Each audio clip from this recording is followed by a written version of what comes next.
সহযোগিতা কামনা কৰিছো। আমাৰ মঞ্চত উপস্থিত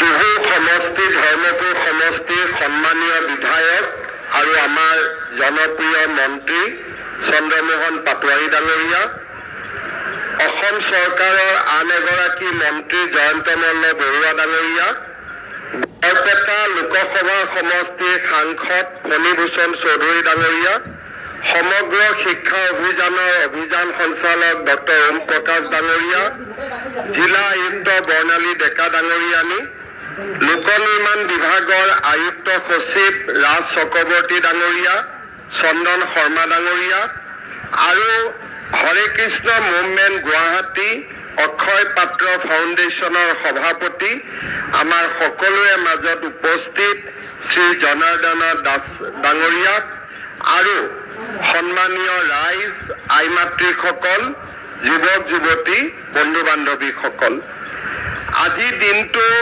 আমাৰ বাবে এটা অতি আনন্দৰ দিন।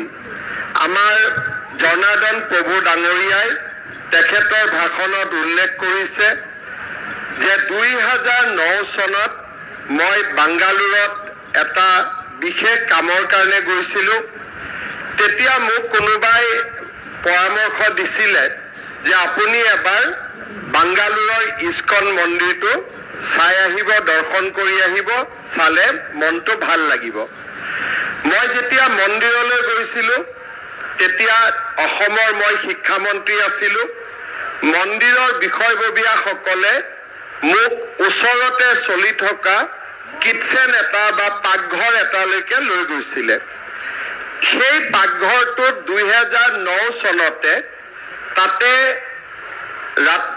স্কুলৰ ল'ৰা ছোৱালীৰ বাবে মধ্যাহ্ন আহাৰ বনোৱা হৈছিলে আৰু সেই মধ্যাহ্ন আহাৰ তেওঁলোকে বাংগালোৰৰ বিভিন্ন স্কুলত ঠিক সময়তে বিতৰণ কৰিছিলে আৰু চৰকাৰে যিখিনি বস্তুৰ যোগান ধৰে তাৰ লগত তেওঁলোকে ইয়াক আৰু ধুনীয়াকৈ বনাই ল'ৰা ছোৱালীৰ কাৰণে পুষ্টিকৰ খাদ্য নিৰ্মাণ কৰে।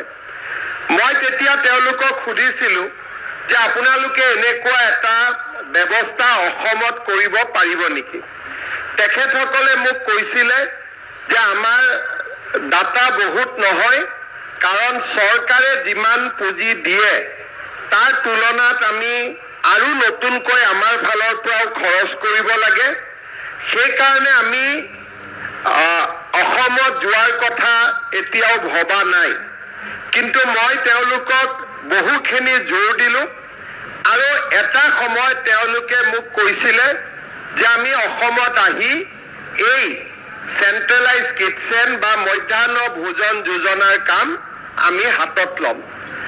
2011 চনত তেতিয়া অসমত তৰুণ গগৈ ডাঙৰীয়া মুখ্যমন্ত্ৰী আছিলে।